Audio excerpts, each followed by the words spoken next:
Muslim believers and apologists claim every day that the Quran is the word of God, revealed by God to the Prophet Muhammad without a single human error. They also claim that the Quran is full of scientific miracles that prove its divine origin. But is that really true? I will keep the so-called scientific miracles for another video. But in this one, I want to show you 5 clear human touches in the Quran. 5 human errors and personal touches that can only mean one thing: that the Quran was written by a human being.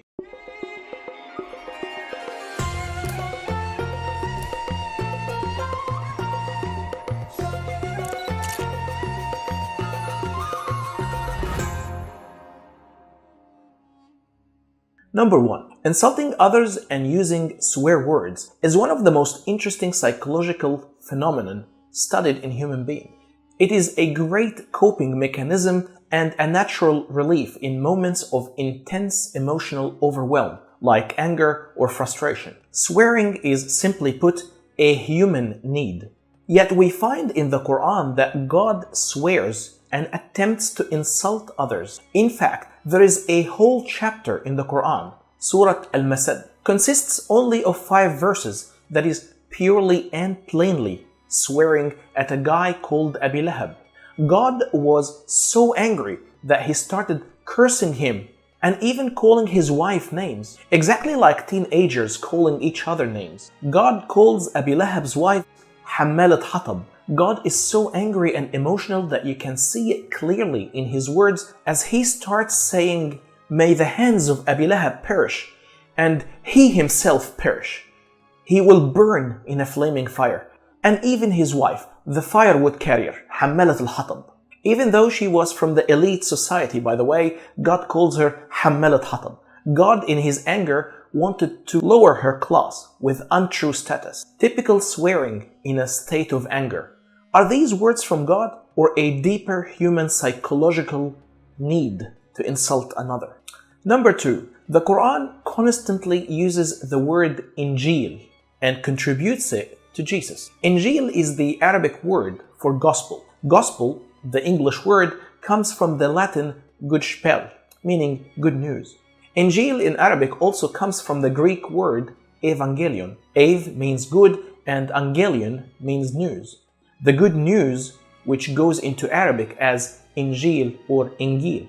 But what are those good news? The interesting fact that the good news of Jesus' death on the cross and bringing salvation to the world is exactly the doctrine that the Quran rejects. The word Injil or Evangelion has always meant good news of salvation. Even before Jesus' time, Alexander the Great used the term Evangelion, claiming that he brought salvation to the world. So when the Quran contributes the Injil to Jesus Christ, yet rejects his death and salvation, it is a state of cognitive dissonance. It is like saying cigarettes are good for you, but at the same time, they also cause cancer. So Jesus brought good news of salvation, but he didn't die to save nobody. And that is Quran's logic. Number 3. The Quran constantly tells us that the Bible, that is the Torah and the Gospel, were corrupted and the truth was manipulated. This is why God decides to send the Quran through his prophet Muhammad.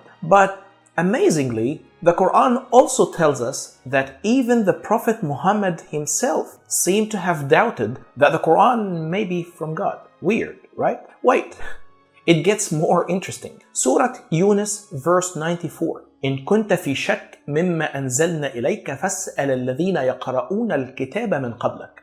If you, O Prophet, are in doubt about these stories that we have revealed to you, then ask those who read the scriptures before you. Hang on a second. God is telling the Prophet that if you are in doubt, which is already weird as it is, but even weirder, that God says to him that the way to verify the truth is to go to those who have corrupted their books and manipulated the truth before. Those will verify the truth, so you have no doubt.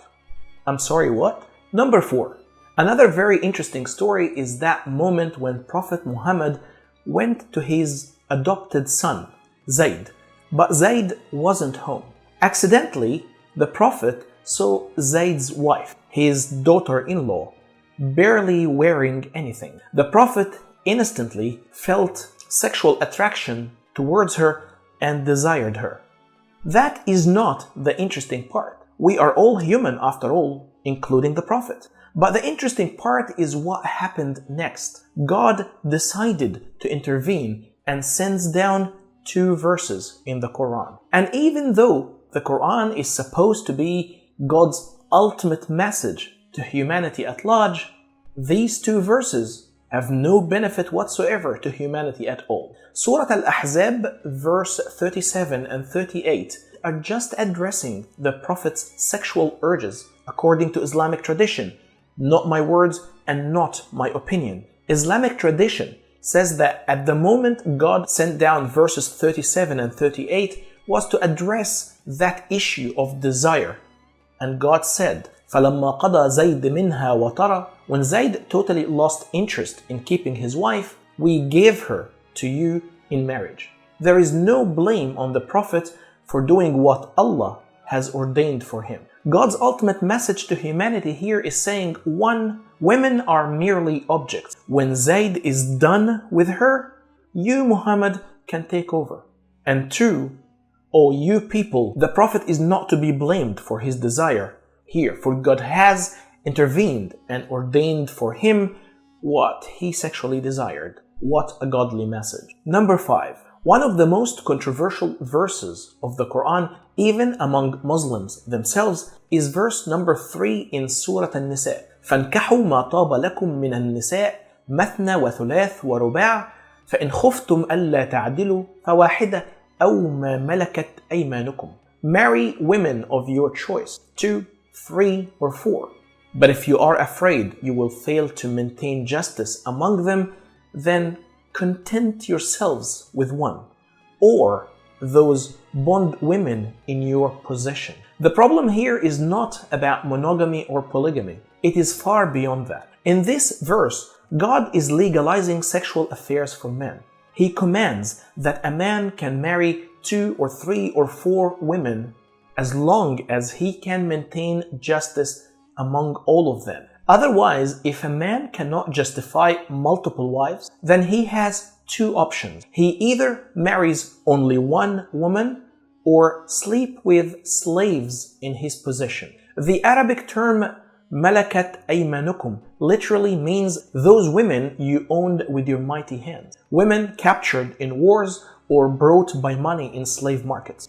If you cannot justify polygamy, treating all your wives equally, then marry only 1, or otherwise don't marry at all. Just please yourself with 6 slaves you own. To be honest, I'd rather take this as a human law than a word of God. It is much more problematic, to be honest, if you think that these words are God's law. And finally, if you like this video and you'd like to see more like it, please like, subscribe, comment and share. And please support my work on Patreon if you want more content to raise awareness.